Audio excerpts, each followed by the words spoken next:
வணக்கம் சார். வணக்கம் madam. Sir, என் பேர் காயத்ரி. நான் அடையார்லேருந்து வரேன். நான் ஒரு சின்ன அளவில் கார்மெண்ட் பொட்டிக் வீட்லேயே ஆரம்பிக்கலான்ட்டு இருக்கேன். அதுக்கு சம்மந்தப்பட்ட மாதிரி ஜிஎஸ்டி சேவா கேந்திரா வந்தால் டேக்ஸ் கன்செஷன்ஸை பற்றி சொல்லுவாங்கன்னு வந்திருக்கேன் சார். நீங்கள் கார்மெண்ட் பிஸ்னஸ் புட்டிக் மாதிரி வச்சு பண்ண போகிறேன்னு சொன்னீங்க மேடம். உங்களுக்கு என்னென்ன கன்செஷன் ஜிஎஸ்டியில் இருக்குன்னு சொல்கிறதுக்கு முன்னாடி உங்கள்கிட்ட சில கேள்விகள் கேட்கலாம்னு பார்க்குறேன். சொல்லுங்கள் சார். நீங்கள் பண்ண போகிற பிஸ்னஸ் ஸ்மால் ஸ்கேலில் பண்ணுறேன்னு சொன்னீங்க. உங்கள் டேர்ன் ஓவர் எவ்வளோ இருக்குன்னு நான் தெரிஞ்சுக்கலாமா? அதோட சேர்த்து நீங்கள் மேனுஃபேக்சர் பண்ணி விற்க போகிறீங்களா, இல்லை நீங்கள் ட்ரேடிங், அதாவது வாங்கி யார்ட்டையாவது வாங்கி நீங்கள் சேல் பண்ண போகிறீங்களா அப்படின்னு சொன்னீங்கன்னா கொஞ்சம் உங்களுக்கு பதில் சொல்கிறதுக்கு வசதியாக இருக்கும். சார், நான் வாங்கி தான் சார் விற்க போகிறேன். என் ஃப்ரெண்டு பாம்பேயில் இருக்காங்க, அவங்கள்ட்ட வாங்கி இங்கே விற்க போகிறேன். என்னோட டேர்ன் ஓவர் ஒரு 1 கோடி இருக்கும்னு எதிர்பார்க்குறேன். ஸோ வருஷத்துக்கு 1 கோடி டேர்ன் ஓவர் உங்களோடது இருக்கும்னு நீங்கள் சொல்கிறீங்க. உங்களை மாதிரி ஒரு ஸ்மால் ஸ்கேலில் ட்ரேடிங் பண்ணுறவங்களுக்கோ மேனுஃபேக்சர் பண்ணுறதுக்காகவோ காம்போசிஷன் லெவி ஸ்கீம்னு ஒன்று ஜிஎஸ்டியில் இருக்குது மேடம். இப்போ அந்த ஸ்கீம் படி பார்த்தீங்கன்னா நார்த் ஈஸ்டர்ன் ஸ்டேட்டுகளை தவிர மற்ற ஸ்டேட்டில் இந்த மாதிரி குட்ஸ் ட்ரேடிங் பண்ணுறவங்களுக்கோ மேனுஃபேக்சர் பண்ணுறவங்களுக்கோ 1.5 கோடி வரைக்கும் ஒரு ஸ்கீம் இருக்குது, கன்செஷன் ஸ்கீம் இருக்குது. அந்த ஸ்கீம் படி பார்த்தீங்கன்னா நீங்கள் நார்மலாக மற்ற பெரிய மேனுஃபேக்சரரோ ட்ரேடரோ கட்டுற டேக்ஸ் இல்லாமல் நீங்கள் ஒரு மினிமம் டேக்ஸ், அதாவது 1% தான் நீங்கள் டோட்டலாக நீங்கள் உங்களுடைய டேர்ன் ஓவரில் 1% மட்டும் டோட்டலாக நீங்கள் டேக்ஸ் கட்டினா போதும். நீங்கள் அப்படி செய்யும்போது மேடம் உங்களுக்கு சில ரெஸ்ட்ரிக்ஷன்ஸ் இருக்குது. நீங்கள் குறைஞ்ச அளவில் பிஸ்னஸ் பண்ணுறீங்க, கவர்மெண்ட் உங்களுக்கு கன்செஷனில் டேக்ஸ் கட்ட அலோவ் பண்ணும்போது நீங்கள் ஒரு ஸ்டேட்டுக்குள்ளே தான் பிஸ்னஸ் பண்ண முடியும். இப்போ நீங்கள் சொன்னீங்க இல்லையா, இங்கே ஆரம்பிக்கிறாங்க. இப்போ நீங்கள் அடையாறில் ஆரம்பிக்கிறீங்கன்னா, மெட்ராஸில் இருக்கீங்க, தமிழ்நாட்டில் இருக்கீங்கன்னா நீங்கள் தமிழ்நாட்டுக்குள்ளே தான் வியாபாரம் பண்ண முடியும். நீங்கள் வேற ஸ்டேட்டுக்கு நீங்கள் விற்க முடியாது. அதாவது இன்டர் ஸ்டேட் ட்ரேடிங் நீங்கள் பண்ண முடியாது. நீங்கள் அப்படி பண்ணும்போது இந்த ஸ்கீமுக்கு இன்எலிஜிபிள் ஆயிடுவீங்க. நீங்கள் இன்டர் ஸ்டேட் ட்ரேடிங் பண்ணக்கூடாது. நீங்கள் வித்தின் தி ஸ்டேட் தான் ட்ரேடிங் பண்ணணும். உங்களுடைய ரேட் 1% டோட்டலாக உங்கள் டேர்ன் ஓவரில் 1%, அதாவது சிஜிஎஸ்டி 0.5%, எஸ்ஜிஎஸ்டி 0.5% நீங்கள் கட்டுவீங்க. அதோடு இல்லாமல் இந்த டேக்ஸை நீங்கள் கஸ்டமர்கிட்ட கலெக்ட் பண்ணக்கூடாது. நார்மலாக ஜிஎஸ்டியில் எப்படின்னா என்ன டேக்ஸ் கட்டினாலும் ஒரு இன்வாய்ஸ் இஷ்யூ பண்ணி கஸ்டமர்கிட்ட கலெக்ட் பண்ணி இன்டைரக்ட் டேக்ஸ் இது. அதனால மறைமுக வரி கஸ்டமர்கிட்ட கலெக்ட் பண்ணி தான் கவர்மெண்ட்டுக்கு கட்டுவாங்க. ஆனால் நீங்கள் இந்த பிஸ்னஸில் காம்போசிஷன் லெவி ஸ்கீமை அவுட் பண்ணுறீங்கன்னு வச்சுக்கோங்க. நீங்கள் கஸ்டமர்கிட்ட கலெக்ட் பண்ணக்கூடாது. நீங்களே உங்களுடைய பாக்கெட்ல இருந்தா கேஷா கட்டுற மாதிரி இருக்கும் இந்த ஸ்கீம்ல நீங்க கட்டும்போது. இதுக்கு முன்னாடி முதல்ல நீங்க என்ன பண்ணணும்னா, நீங்க இந்த ஸ்கீம்ல ஜிஎஸ்டி போர்ட்டல்ல போய் www.gst.gov.in போர்ட்டல் இருக்கு.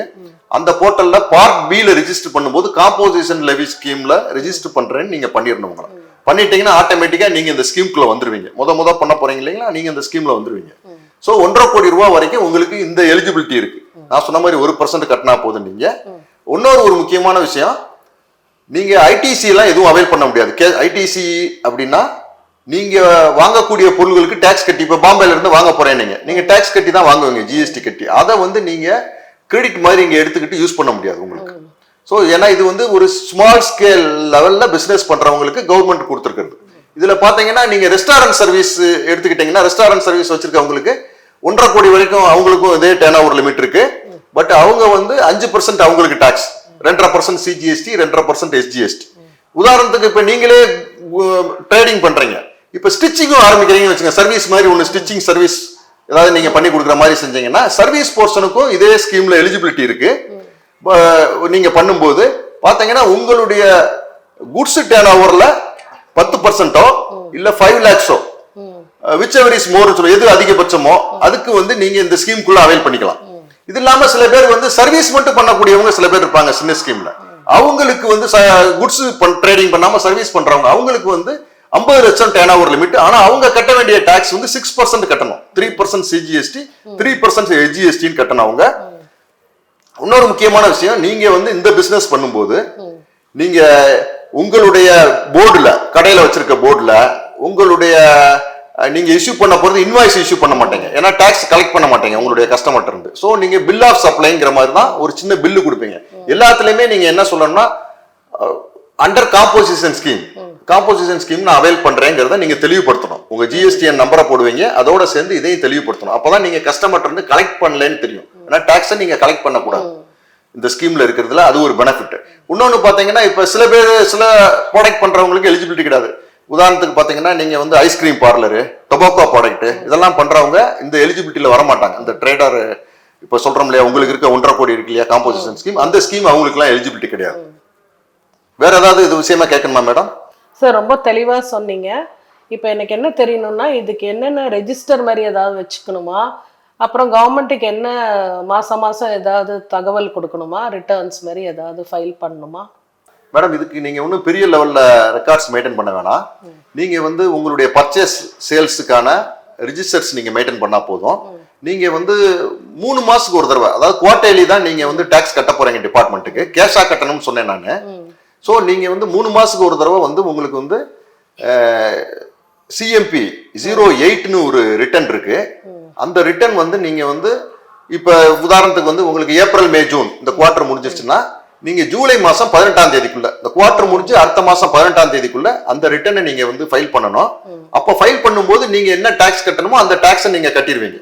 உங்க டேர்ன் ஓவர் எவ்வளவு அந்த குவார்டர்ல இருக்குன்னு பார்த்துட்டு அதுக்கு 1% வரும். நீங்க சொல்ற ப்ராடக்ட் பாத்தீங்கன்னா 0.5% 0.5% வருது சிஜிஎஸ்டி எஸ்ஜிஎஸ்டி.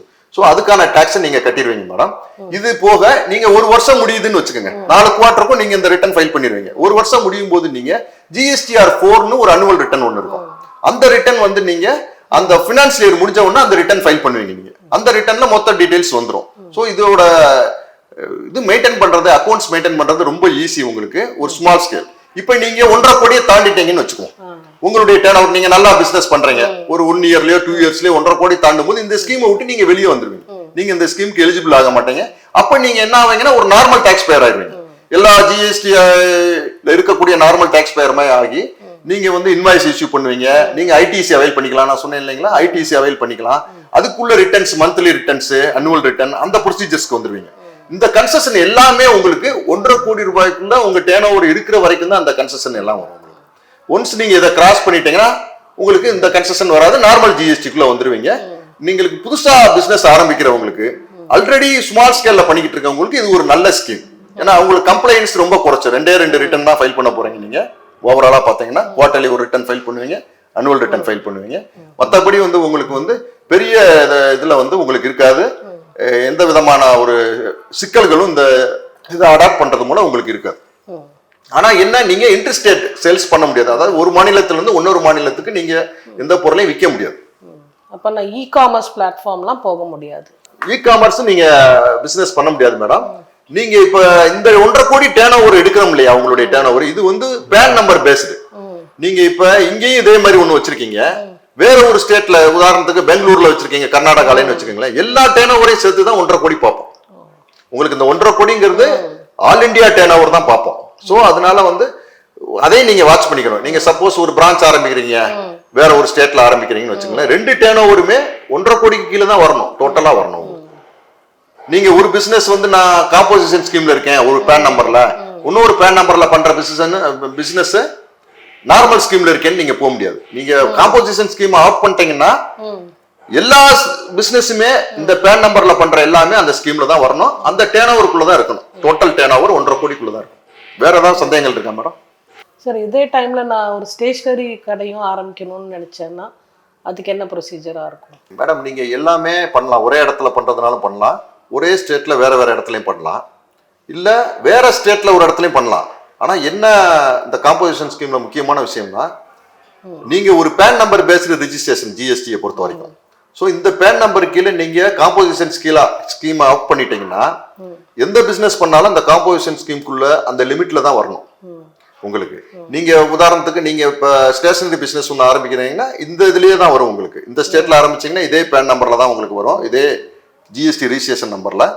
ஸோ வேற ஸ்டேட்ல ஆரம்பிச்சீங்கன்னாலும் இந்த பேன் நம்பரை பேஸ் பண்ணி தான் ஜிஎஸ்டி நம்பர் எடுத்திருப்பீங்க நீங்க அந்த ஸ்டேட்ல. எதுவா இருந்தாலும் உங்க டேர்ன் ஓவர் 1.5 கோடியை தாண்டக்கூடாது.